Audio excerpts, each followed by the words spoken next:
Nagsisimula ang pelikula sa pamamagitan ng pagpapakita ng isang gwapo at charismatic na lalaking high school student na nagngangalang Furuya. Si Furuya ay isa sa pinakasikat na estudyante sa kanyang paaralan at gustong-gusto ng maraming high school girls dahil sa kanyang kagwapuhan. Dahil sa kanyang kasikatan, parati siyang kumpiyansa sa kanyang sarili. Ang kanyang kasikatan ay madalas na nag-aanyaya ng selos sa iba pa niyang mga kaibigan na sina Itsu, Rusei, at Ikiya. Isang araw, dumating ang isa sa mga kaklase ni Furuya na si Koji upang makita si Furuya at ang kanyang mga matalik na kaibigan upang ipakita ang kanyang bagong kasintahan. Agad na ipinakita ni Koji ang kanyang larawan kasama ang kanyang bagong kasintahan sa kanyang cellphone. Kilala siya bilang isang playboy at mahilig magpalit ng girlfriend na ikinagalit ni Furuya na hanggang ngayon ay wala pa ring girlfriend. Kahit na sikat si Furuya mula noong una siyang pumasok sa high school, hindi pa siya nagkaroon ng kahit isang girlfriend. Napagpasyahan ni Koji na ang kasalukuyang kasikatan ni Furuya ay masaya lamang na mayroon ang kagaya niya na teenager sa high school sa paaralan. Ngunit nagsimulang maramdaman ni Furuya na maaaring totoo ang mga sinabi ni Koji at maaaring wala siyang maging kasintahan hanggang matapos ang graduation ng high school. Kinabukasan, determinado si Furuya na mapaibig ang isa sa mga babaeng estudyante sa kanyang paaralan upang maging kasintahan niya. Hiniling niya sa kanyang tatlong matalik na kaibigan na samahan siya sa paligid ng paaralan at maghanap ng angkop na kandidato upang maging kasintahan niya. Maraming magaganda at nakakaakit na babae sa kanyang paaralan, ngunit ni isa ay hindi siya interesado. Matapos ang isang buong araw na paghahanap para sa potensyal na kasintahan ni Furuya, biglang naakit si Furuya sa isang magandang babae na nagngangalang Miwa. Si Miwa ay isang maganda at matalinong babae na gusto ng maraming teenager na lalaki sa paaralan.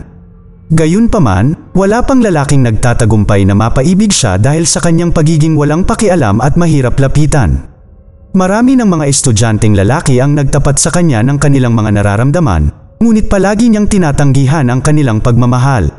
Gayunpaman, tiwala si Furuya sa kanyang sarili na tatanggapin ni Miwa ang kanyang alok na maging kasintahan siya. Noong recess, nilapitan ni Furuya si Miwa at agad na nagtapat ng nararamdaman dito. Sa hindi inaasahang pagkakataon, ang gwapo at sikat na si Furuya sa paaralan ay mahigpit niyang tinanggihan.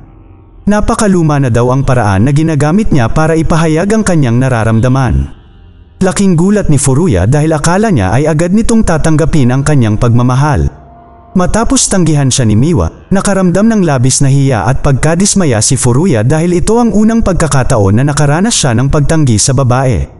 Nang makita ng kanyang mga kaibigan na si Furuya, na mukhang pinanghihinaan ng loob, nagpasya ang kanyang mga matalik na kaibigan na tulungan siya sa pamamagitan ng paghahanap ng mga impormasyon sa internet kung paano maipahayag ng maayos ang kanyang nararamdaman.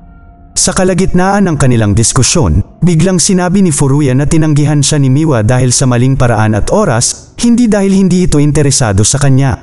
Kaya nagsimula siyang maghanap ng paraan para makuha ang puso ni Miwa at siguradong mai-inlove ito sa kanya. Sa mga sumunod na araw, laging sinusubukan ni Furuya na lapitan si Miwa at umaarteng spoiled sa harap niya. Pero wala siyang pakialam sa kanya at agad siyang iniwan. Nang hahabulin na sana ni Furuya si Miwa mula sa likuran ay bigla itong nadulas at bumagsak sa katawan nito hanggang sa maglapat ang kanilang mga labi.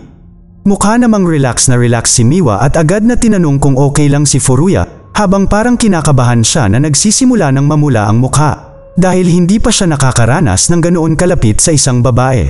Nagulat siya nang makitang nakarelax ang itsura niya pagkatapos ng hindi sinasadyang maglapit ang kanilang mga labi. Iniisip ni Miwa na ginagawa ni Furuya ang lahat ng ito para magkaroon ng girlfriend at hindi siya seryoso dito. Iniisip pa niya na ginagawa ito ni Furuya bilang libangan niya. Pagkatapos ng klase, nakita ni Furuya si Miwa na nasa bus na binubuli ng isa pang binata. Agad siyang tumakbo palabas ng bus upang iligtas siya sa estranghero sa pamamagitan ng pagtatangkang labanan ng lalaki, ngunit sa halip ay itinulak lang siya nito. Sa huli, si Miwa ang nagligtas kay Furuya sa pamamagitan ng pagpapanggap na tumawag ng pulis. Kinaumagahan ng papasok na si Furuya sa klase, nakita niya si Miwa na masayang ngumiti sa kanya.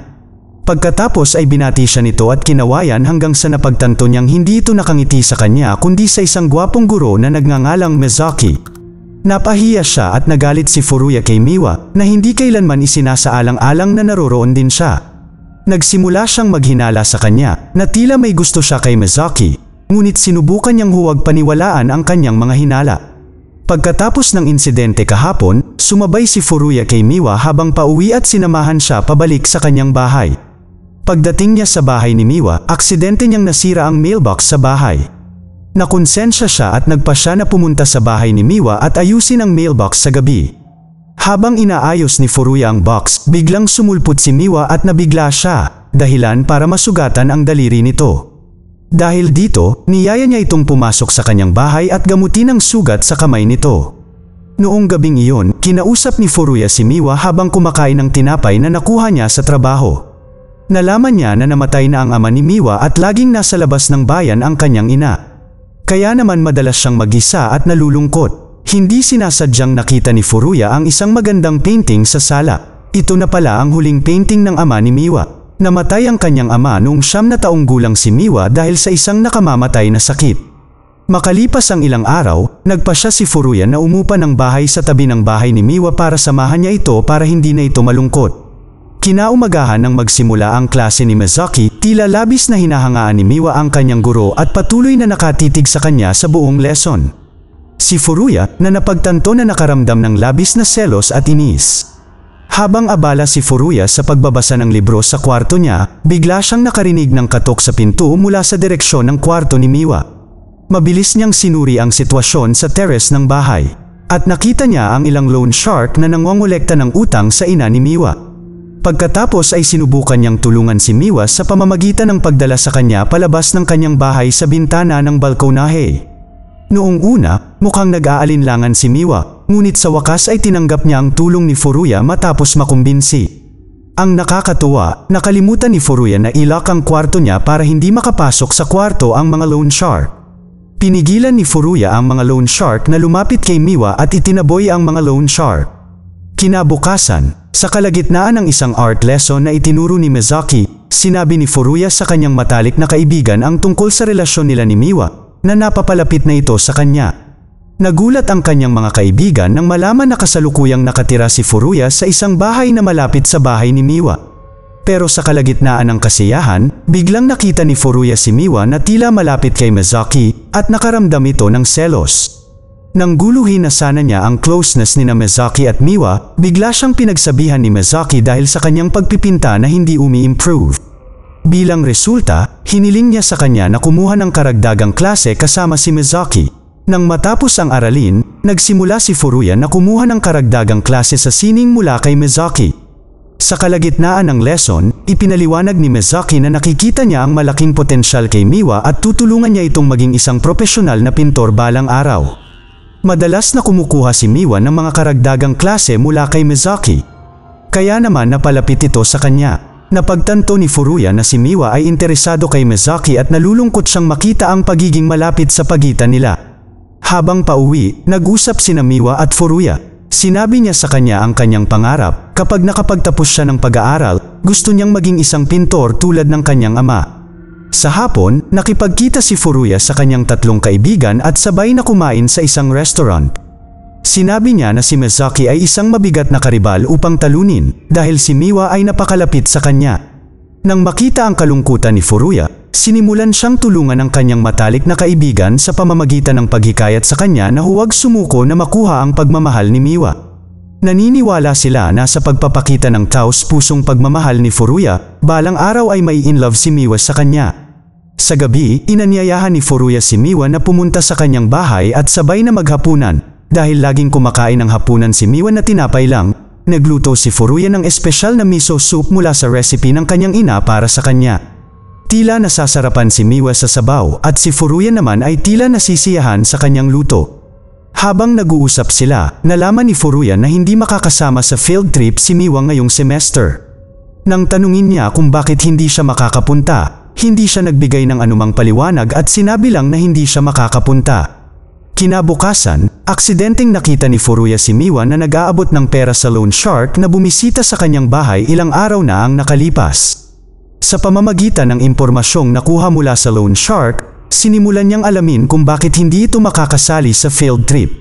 Si Miwa na kailangang magbayad ng halos lahat ng kanyang sweldo para mabayaran ang utang ng kanyang ina, ay hindi kayang magbayad ng pamasahe para sa field trip sa paaralan. Nang marinig iyon, si Furuya ay lihim na nagtrabaho gabi-gabi para kumita ng pera para mabayaran niya ang field trip ni Miwa. Dahil dito, madalas siyang natutulog sa klase sa oras ng klase. Matapos magtrabaho ng ilang araw, sa wakas ay nakuha niya ang kanyang sweldo. Kinabukasan, nakipagkita si Furuya kay Mizaki para bayaran ang field trip ni Miwa. Sa kasamaang palad, nabayaran na ni Mizaki ang mga bayarin para kay Miwa. Nalungkot si Furuya na wala siyang pagkakataong tulungan siya. Bukod pa dito, araw-araw ang relasyon ni Mizaki at Miwa ay lalong napapalapit. Nang dumating ang araw ng field trip sa paaralan, sinubukan ni Furuya na samantalahin ang pagkakataong ito para mapalapit kay Miwa at planong ipagtapat muli ang kanyang nararamdaman sa kanya. Nang marinig ito, nagsimulang pasiglahin at suportahan siya ng kanyang tatlong kaibigan. Noong gabing iyon habang naglalakad si Furuya at Miwa sa kagubatan, sinubukan niyang ipagtapat ang kanyang nararamdaman sa kanya, ngunit nabigo siya dahil napagtanto niyang nawawala sila sa kagubatan. Sa kanilang pagtatangka na mahanap ang kanilang daan pabalik sa campsite, nagpasya sina Furuya at Miwa na maghintay sa isang burol habang magkasamang nakatingin sa mga bituin.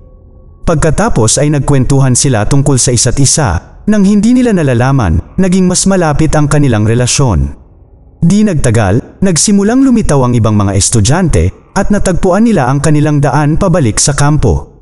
Sa pagtatapos ng field trip ng paaralan, nakatanggap ang mga estudyante ng balita na aalis na si Mizaki sa paaralan kapag natapos na ang semestre. Nang marinig iyon, nalungkot si Miwa dahil dito at napagtanto ni Furuya ang kanyang kalungkutan. Kinabukasan, pumunta si Miwa para bumili ng bouquet sa isang flower shop. Pumunta siya sa park malapit sa school habang inaalala ang kanyang yumaong ama. Palagi siyang pumupunta sa lugar na iyon kapag umaalis ang kanyang ama at naghahandog ng bulaklak sa kanyang ama. Malungkot siya at umiiyak dahil pakiramdam niya ay nag-iisa siyang muli. Nang dumating ang araw ng graduation, biglang nagkasakit si Miwa, kaya hindi siya makakapasok sa paaralan at hindi na niya makikita si Mizaki sa huling pagkakataon. Sinabi niya kay Furuya na lagi siyang walang pagkakataon na magpaalam sa kanyang mga mahal sa buhay. Noong may sakit ang kanyang ama, hindi siya nakapagpaalam ng maayos sa kanyang ama na ikinalungkot niya. Si Furuya, na napagtanto na may gusto si Miwa kay Mizaki, ay nagpasya na tulungan siyang ipagtapat ang kanyang nararamdaman kay Mizaki. Binuhat siya nito at inihatid sa istasyon upang salubungin si Mizaki sa tulong ng kanyang mga matalik na kaibigan. Pagdating nila sa istasyon, tinawagan ni Furuya si Mizaki para sabihin ni Miwa ang kanyang nararamdaman sa kanya. Pagkatapos ay sinabi niya kay Mizaki na gusto niya siya. Nang marinig iyon, labis ang pasasalamat ni Mizaki sa kanya, pagkatapos ay nagbigay siya ng signal kay Furuya upang ipagtapat niya ang kanyang nararamdaman kay Miwa. Pagkaalis ni Mizaki, napagtanto ni Miwa na ang taong tunay na nagmamahal sa kanya ay si Furuya. Biglang niyakap ni Furuya si Miwa mula sa likuran at sinimulang ipagtapat ang kanyang pagmamahal sa kanya. Si Miwa, na lalong naging kumbinsido sa sinseridad ni Furuya, ay nagpasya na tanggapin ang kanyang deklarasyon ng pag-ibig at agad siyang niyakap. Mula sa araw na iyon, nagsimula na rin mag-date sina Miwa at Furuya. Ang moral na matutunan sa pelikulang ito ay ang taong tapat na nagmamahal sa atin ay gagawin ang lahat at isasakripisyo ang lahat para sa ating kaligayahan. Kaya wag tayong mawala ng pag-asa kung mawala man ang taong mahal natin, dahil balang araw darating ang taong tunay na magmamahal sa atin. Mag-subscribe para sa higit pang mga video na tulad nito, i-on ang notification, at mag-iwan ng like para matulungan ang aming channel. Salamat sa panunood.